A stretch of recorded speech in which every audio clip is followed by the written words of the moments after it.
Asek, may good news po kayo? Go ahead po sa mga intervention.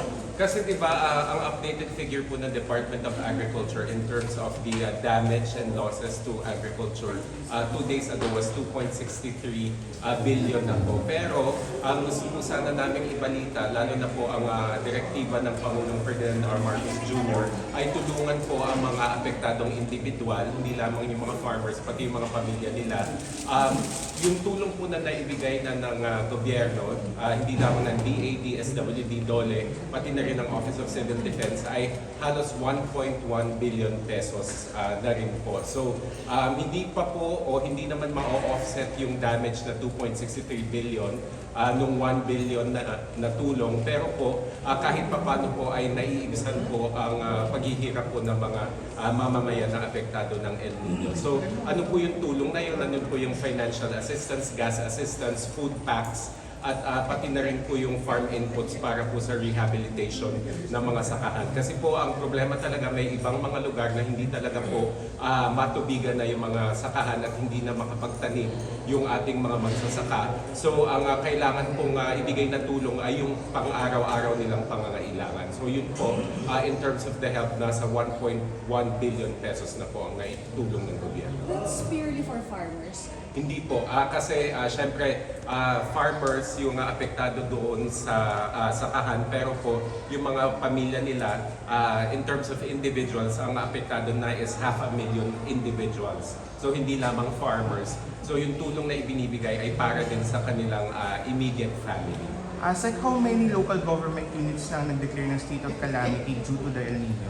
Based po dun sa talaan ng OCD, kasi may naririnig tayo na may individual cities na nagde-declare, pero ang pinagbabasihan po natin ay yung galing po sa Office of Civil Defense. So nasa 20, halos 20. I can give you the list po kasi meron po tayo naririnig na ibang lalawigan na nagmamal o nag-iisip mag-declare ng state of calamity, pero po kailangan pong pasok sa criteria. Ano yung criteria na yun? Dapat 15% ng population ay apektado, 30% ng kabuhayan ay apektado, at may structures or vital installations na dapat din apektado. So, yung binabanggit ko is yung sa Iloilo.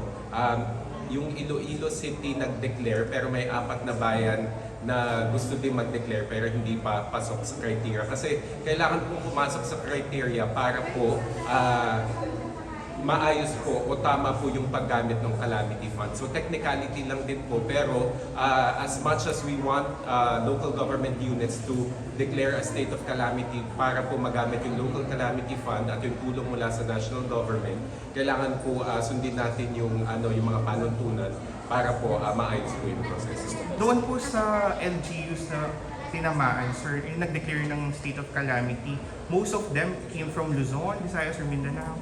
Halo-halo po. Meron pong Luzon, meron pong Visayas, meron ding Mindanao. Pero karamihan po ng nakikita natin so far ay sa Luzon. Kasi nga po, base po doon sa yung tala natin or yung observation natin in terms of sino na yung may drought conditions, pinakamarami po ang under drought conditions sa Luzon. May data na po ba sa effect ng El Nino sa aquaculture? Sa Iloilo daw po yung mga aquaculture businessmen maaga daw pong nag-harvest dahil namamatay daw yung mga isda. Sa aquaculture, maliit po. Pwede ako magbigay ng figure, pero pinaghalo po kasi yung affected farmers and fishermen. Sa iba po kasing aspeto ng aquaculture, favorable po ang warm conditions, lalo na sa sardinas. Pero po, syempre, meron po maaapektuhan at maaapektuhan din dahil po sa tindi ng init, dahil po nawawalan po ng oxygen yung ating mga isda, at kailangan po talaga na ng sources of clean water para po mag-thrive yung fish. Maliit pa po yung epekto sa aquaculture, pero tinutulungan din po yan ng BIFAR at DA kung sakali po meron silang specific concerns. As a class na lang, may other LGUs na nag-signify? If mayroon, how many are they na mag-declare ng state of calamity? Ayun pa lang po ang alam ko so far. Yung sa Iloilo po, yung parang nire-rehash nila yung kanilang resolution sa sanggunian para po mag-declare. Yun yung Carles, Dumangas, Barotac, Nuevo at Anilao sa Iloilo province. Pero so far sa official record po ng OCD, hindi pa po sila nagdedeklara ng state of